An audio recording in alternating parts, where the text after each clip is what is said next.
A new year, a new product, a new feature, a new reason to buy. So why should you wait for the M1 MacBook Pro? M1 Apple Silicon based stuff. Apple M1 equipped MacBook Pro. M1 version. M1 MacBook Air. M1. M1. M1. M1. M1. M1. M1. M1 powered MacBook Pro. I get asked this question a lot because it's a pretty good price to performance question, but I do think that there's a lot more that goes into it than just purchasing an M1 MacBook. The M1 MacBook Pro is basically the product we've been waiting for ever since Apple started making their own CPUs. And upon release, the reviews started pouring in, and everyone was basically raving about it. Well, the reviews are in. Everybody loves the new MacBook. MacBook Air M1, a near perfect laptop. MacBook Air M1 is the best laptop you can buy. The MacBook Pro M1 is easily one of the best 13-inch laptops money can buy. The new ARM-based system has exceeded almost every expectation. Finally, the MacBook Pro 13-inch M1 is the most exciting laptop Apple has released in years. The content that you watch giving you 100 reasons to buy the product and very few reasons not to buy the product. The M1 MacBook Pro is the future. It's a wonderful machine with wonderful features at a pretty decent price, especially for what it's compared to. But do the additional features of the new M1 MacBook Pro make older computers less valuable? Does your 2016 MacBook Pro work any less as well just because the M1 MacBook Pro exists? In 2013, did a 2012 MacBook Pro immediately become less valuable because it can't do everything that 2013 can do? Oftentimes with MacBooks, they all pretty much do the same thing, just in slightly different ways, maybe thinner or thicker or faster or a little slower. But the reality is that most people are just using these computers for really basic tasks. Apple has a clever way of making you feel like your current product is less now that the new one has been released. And so do you. If somebody wants something bad enough, they will convince themselves that they need to buy it through some form or fashion. You see the pretty machine and think, wow, it's only $1,000, $999. It's got more cores than mine, it's faster, it's better than mine. You go to the site to see that it's only $83.25 for 12 months. Anybody can really afford that. That's like a day's worth of work for most people, or just not going out to eat twice this month. You think you can afford it, but your definition of afford is make payments, not actually buy with cash. And the cycle continues. We got this M1X chipset. Upcoming M1X line of MacBook computers. Because yes, we are expecting some new fully redesigned models in the near future. The M1X chipset. They'll be faster, slimmer, have more ports. Then go ahead and wait on the M1X version, rumored for later this year. There's already a new MacBook right around the corner, the M1X, the one that everyone's excited for again. They're really excited for it because it's gonna add 2 more cores and 4 more gigahertz and 8 more Typhoon things. This is the problem, that there's always going to be another one. That doesn't mean that you should never buy a product, because if you just are always waiting for the next one or the next one or the next one, you'll just be sat there waiting and you won't ever be able to enjoy the products you want to enjoy. But as these products come out, there'll be a new reason to buy it, a new reason to use it, a new reason to go into debt just to get it because it'll pay for itself. I think people are really good at making excuses for reasons as to why they need the product, but they never think about how they're going to afford it. They see the payment option and their mind immediately thinks, wow, less than $100 a month, I can afford that. That's all I have to pay. On this channel, I discuss a lot of why you should purchase tech with cash and why you should purchase tech used.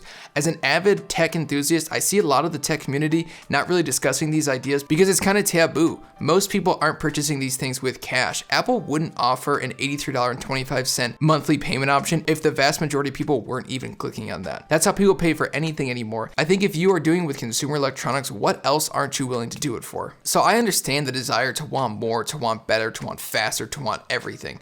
But the reality is that at a certain point with a certain computer, you have more than what you need. That's just the way that it is. Most of us aren't professionals. If you're a professional, you're probably not thinking about an M1 MacBook. You're probably a student. You're probably just somebody who's working from home that wants a nice machine. You might consider making YouTube videos or editing family photos. You don't need a powerhouse machine. Most of us would be more than okay with a 2013, 2014, 2012 MacBook Pro, but we convince ourselves that we need the latest and greatest. Wanting more, wanting better, these are good things. This is what has driven a lot of innovation, especially in America, wanting more, striving for better. Is borrowing from your future worth the potential nice new product today that you get to have around campus, that you get to have and show off to your friends? Most people don't realize the implication of paying for a product up front versus paying for it month to month. So I wanted to show you just how expensive it can be to pay for a product month to month as opposed to paying for it up front. So I want to show you just how expensive it is to pay $83.25 a month. I have Dave Ramsey's investment calculator up here.